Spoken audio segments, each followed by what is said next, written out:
अब हम बात करते हैं सांख्यिकी स्वयंसेवकों, संविदा कर्मियों को। जिस तरह से बिहार सरकार ने 6 सालों से संविदा कर्मियों को, सांख्यिकी कर्मियों को बरगला रही है, उससे ही लगता है कि बिहार सरकार जो है बेरोज़गारों को धीरे-धीरे भूलते जा रही है। नॉर्मलाइज़ेशन को लेकर जिस तरह से प्रोटेस्ट हुआ, जिस तरह से लाठीचार्ज हुआ, उससे ही लगता है कि संविदा कर्मियों को भी 5 लाख संविदा कर्मियों, 72,000 सांख्यिकी स्वयंसेवकों को भी अब सड़क पर उतरना होगा, नहीं तो सरकार जो है आपको बख्शने वाली नहीं है, सरकार जो है आपको कुछ करने वाली नहीं है, सरकार आपकी नौकरी नहीं देगी। इसलिए कि जब 6 साल से सरकार नौकरी खा कर बैठी हुई है, अगर बताइए किसी बेरोज़गार का 6 साल से अगर नौकरी नहीं मिला हो, उस बेरोज़गार पर क्या स्थिति बीत रही होगी, जिस बेरोज़गार की शादी नहीं हुई हो, जो बेरोज़गार उस नौकरी के इंतज़ार में बैठा हुआ हो कि मेरे फिर से जो है रीजॉइनिंग होगी और हमारी शादी होगी, हमें अच्छे खासे जो है पैसे मिलेंगे, लेकिन उसके बावजूद सरकार जो है आपकी नौकरी खा गई है। जब भी चुनाव आता है तो सरकार आपको याद करती है, पेपरों में आता है, खबरों में बनता है, सुर्खियाँ बनती है कि सांख्यिकी स्वयंसेवकों और संविदा कर्मियों को 5 लाख को बहाल किया जाएगा।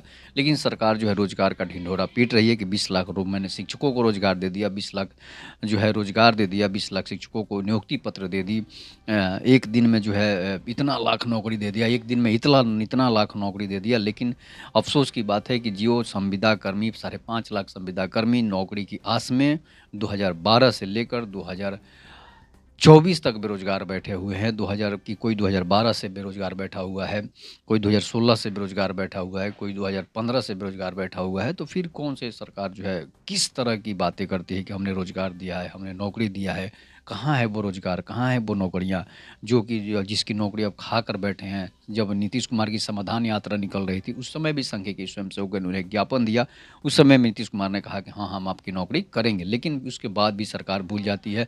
फिर चुनाव आएगा 2025 का और फिर सरकार जो है पेपरों में देगी कि संविदा कर्मियों को, सांख्यिकी स्वयंसेवकों को भी बहाल किया जाएगा।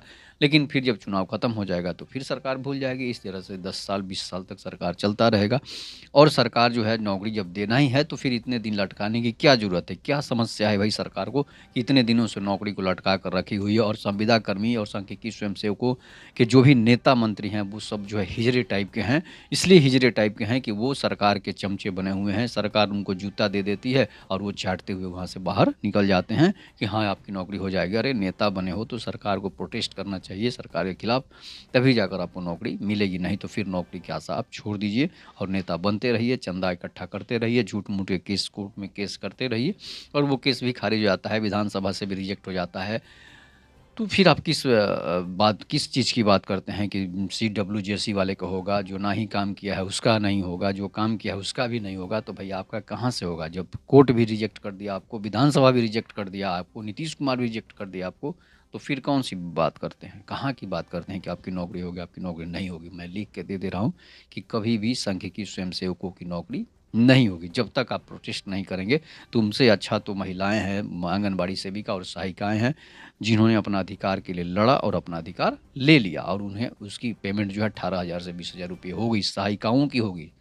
सोचिए, तुम आंगनबाड़ी की तो भाई 40,000 के करीब पहुँच चुका है, कुल मिला-जुला कर। तो इस तरह से जब आप शिक्षक जो सरकारी नौकरी कर रहे हैं, वो प्रोटेस्ट कर रहे हैं, अब सरकारी है भी नहीं।